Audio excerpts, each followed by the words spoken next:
1947 میں ایک ایسی ریاست بھی تھی جو نہ پاکستان کا حصہ بنی اور نہ بھارت کا، بلکہ وہ دنیا کی امیر ترین آزاد ریاست بننا چاہتی تھی۔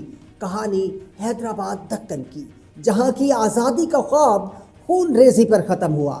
آزادی کے وقت حیدرآباد دکن ہندوستان کی سب سے بڑی اور امیر ریاست تھی۔ یہاں آصف جاہی خاندان کی حکومت تھی اور آخری حکمران نواب میر عثمان علی خان تھے، جنہیں اس وقت دنیا کا امیر ترین آدمی مانا جاتا تھا۔ ریاست کا رقبہ انگلینڈ اور اسکاٹ لینڈ سے بھی بڑا تھا، لیکن ایک پیچیدگی تھی۔ یہاں کی 80% آبادی ہندو تھی، جبکہ حکمران مسلمان تھے۔ جب انگریزوں نے ہندوستان چھوڑا تو انہوں نے ریاستوں کو اختیار دیا کہ وہ بھارت یا پاکستان میں شامل ہوں یا آزاد رہے۔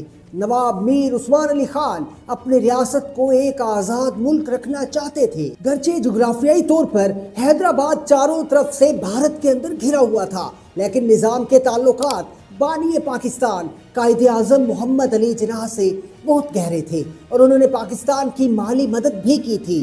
جیسے جیسے بھارت کا دباؤ بڑھا، ریاست کے اندر ایک عسکری تحریک نے جنم لیا جسے رضاکار کہا جاتا ہے۔ ان رضاکاروں کی قیادت قاسم رضوی کر رہے تھے، جنہوں نے نعرہ لگایا کہ وہ حیدرآباد کی آزادی کے لیے آخری دم تک لڑیں گے۔ رضاکاروں نے بھارتی یونین میں شامل ہونے کی ہر کوشش کے خلاف مسلح جدوجہد کی، جس سے ریاست میں تناؤ انتہا پر پہنچ گیا۔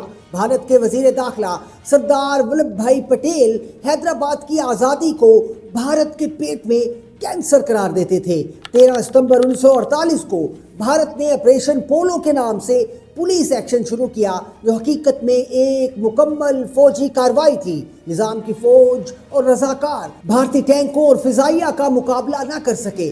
صرف 5 دن کے اندر 18 ستمبر 1948 کو حیدرآباد کی فوج نے ہتھیار ڈال دیے۔ سقوط حیدرآباد کے بعد بڑے پیمانے پر فسادات ہوئے، جن میں ہزاروں افراد جان سے گئے۔ نظام کو مجبوراً بھارت کے ساتھ الحاق کی دستاویز پر دستخط کرنے پڑے۔ حیدرآباد کا شاہی دور ختم ہوا اور وہ بھارت کی ایک ریاست بن گیا۔